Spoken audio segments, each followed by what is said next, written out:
মাত্র 15 মাসেই বাজছে ট্রাম্পের বিদায় ঘণ্টা। ইরানে হামলা চালিয়ে কি নিজের মহা বিপদ ডেকে আনলেন মার্কিন প্রেসিডেন্ট? ফুটবল বিশ্বকাপে মাঠ কাঁপাচ্ছে ট্যাকো টরেন্টোর পুতিন। বিশ্বকাপকে সামনে রেখে নামি দামি বাবুর্চিদের এ কেমন যুদ্ধ? আসসালামু আলাইকুম, দেখছিলেন বাংলাভিশন ওয়ার্ল্ড নিউজ হেডলাইন। এবারে বিস্তারিত। জনপ্রিয়তার আকাশ ছোঁয়া রেকর্ড নিয়ে দ্বিতীয়বার আমেরিকার ক্ষমতায় বসেছিলেন ডোনাল্ড ট্রাম্প, কিন্তু মাত্র 15 মাসের ব্যবধানে সেই ট্রাম্পই এখন মার্কিন ইতিহাসের অন্যতম অজনপ্রিয় প্রেসিডেন্ট। কিভাবে ঘটল এই নজিরবিহীন পতন? খামখেয়ালি শুল্ক নীতি আর ইরানের সঙ্গে বিতর্কিত যুদ্ধ তার জন্য কাল হয়েছে। জনমত জরিপে ট্রাম্পের সমর্থন এখন মাত্র 35% ঠেকেছে। এই তীব্র অজনপ্রিয়তা কি 2026 সালের মধ্যবর্তী নির্বাচনে রিপাবলিকানদের বড় পরাজয় ডেকে আনবে? হাফিজুল ইসলামের ডেস্ক রিপোর্টে থাকছে বিস্তারিত।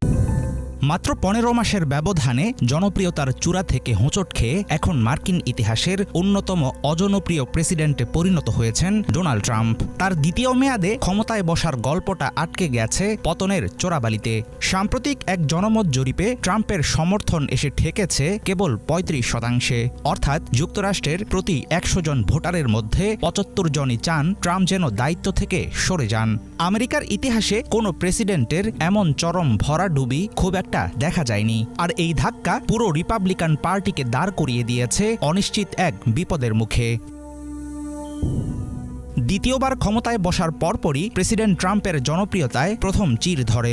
কোনো রকম ভাবনা চিন্তা ছাড়াই ক্যাপিটাল হিলের দাঙ্গাকারীদের ঢালাও ক্ষমা এবং সরকারি খরচ কমানোর নামে খামখেয়ালি কর্মী ছাঁটাই দিয়ে শুরু হয় তার চমকে দেয়া কার্যক্রম। সাধারণ মানুষ এসব আকস্মিক ও একরোখা সিদ্ধান্তগুলো সহজে মেনে নিতে পারেনি, ফলে নতুন সরকারের প্রতি মানুষের যে প্রাথমিক ভরসা ছিল তা চোখের পলকে হাওয়া হয়ে যায়।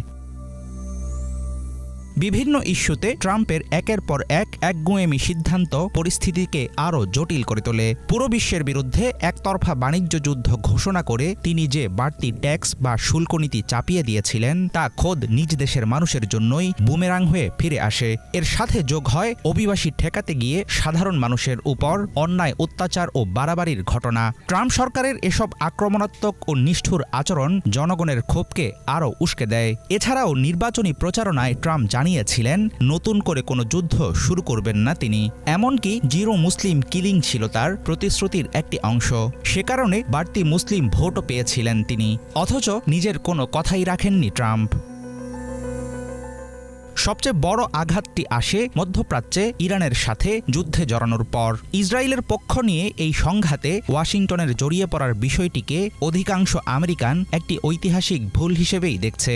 যুদ্ধের কারণে বিশ্ব বাজারে জ্বালানি তেলের দাম আকাশচুম্বী হয়ে গেছে। তার নিজ দেশের মানুষ যখন বাজারে গিয়ে জিনিসপত্রের চড়া দামের চাপে দিশেহারা, ট্রাম্প তখন ব্যস্ত বাইরের যুদ্ধ নিয়ে। খোদ মার্কিন নাগরিকদের আসল কষ্টকে পাত্তা না দিয়ে খামখেয়ালিভাবে দেশ চালানোই ট্রাম্পের জন্য কাল হয়ে দাঁড়িয়েছে। বর্তমানে আমেরিকার বেশিরভাগ মানুষের বিশ্বাস দেশ চালানোর যোগ্যতা ও মানসিক স্থিরতা হারিয়ে ফেলেছেন ট্রাম্প। মার্কিন ইতিহাস বলছে প্রেসিডেন্টের এমন অজনপ্রিয়তা যুক্তরাষ্ট্রে যে কোনো নির্বাচনে পুরো দলের বড় পরাজয় ডেকে আনে।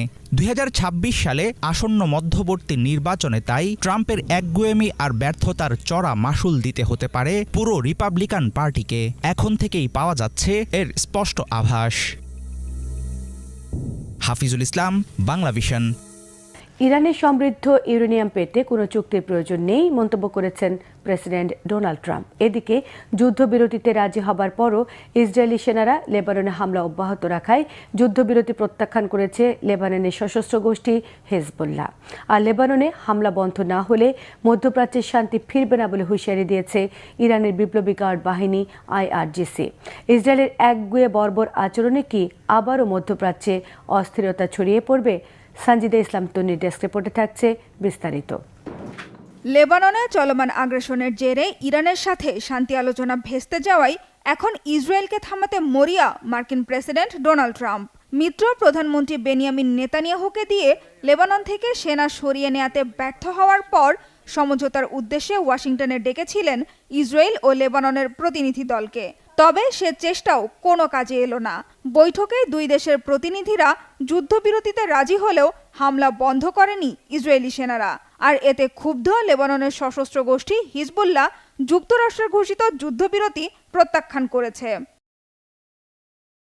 হিজবুল্লাহ প্রধান নাইম কাশেম যুদ্ধবিরতি চুক্তিকে একটি প্রহসন বলে উপহাস করে সতর্ক করেছেন, যতদিন ইসরায়েলি সেনারা লেবাননে বোমা হামলা অব্যাহত রাখবে ততদিন উত্তর ইসরায়েলও হিজবুল্লাহর লক্ষ্যবস্তু হয়ে থাকবে। আর লেবানন থেকে ইসরায়েলি সেনাদের সরিয়ে না নেওয়া পর্যন্ত মধ্যপ্রাচ্যে শান্তি ফিরবে না বলে হুঁশিয়ার করেছে ইরানের ইসলামী বিপ্লবী বাহিনী IRGC। এতে কমে আসছে যুক্তরাষ্ট্র ও ইসরায়েলের মধ্যে নতুন করে আলোচনা শুরুর সম্ভাবনা।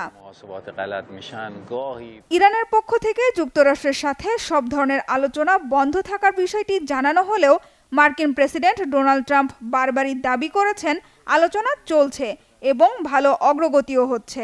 ইরানকে পারমাণবিক কর্মসূচি থেকে দূরে রাখার উদ্দেশ্য নিয়ে বারবার আলোচনার ডাক দেয়া ট্রাম্প এবার বললেন ভিন্ন কথা।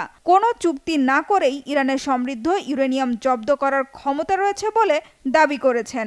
তবে এমন কিছু করার পরিকল্পনা নেই বলে জানিয়েছেন মার্কিন প্রেসিডেন্ট।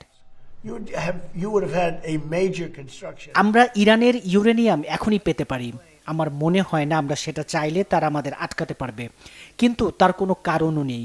আমাদের ইউরেনিয়ামের কোনো প্রয়োজন নেই, আমরা এটা এনে ধ্বংস করে দিতে চাই। কিন্তু বিশেষজ্ঞদের মতে ইরানের ইউরেনিয়াম অঞ্চলটির বাইরে সরিয়ে আনা প্রায় অসম্ভব। এতে প্রচুর জনবল ও ভারী অস্ত্রের প্রয়োজন। ইউরেনিয়াম অপসারণ করতে গেলে আকস্মিক বিস্ফোরণে ব্যাপক হতাহতের ঝুঁকিও রয়েছে। তাই পারমাণবিক অস্ত্র উৎপাদন ঠেকাতে ইরানের সাথে আলোচনা করা ছাড়া ডোনাল্ড ট্রাম্পের কাছে অন্য কোনো উপায় নেই বলেও মনে করছেন বিশ্লেষকরা। সানজিদা ইসলাম তন্নি, বাংলা ভিশন নিউজ ডেস্ক।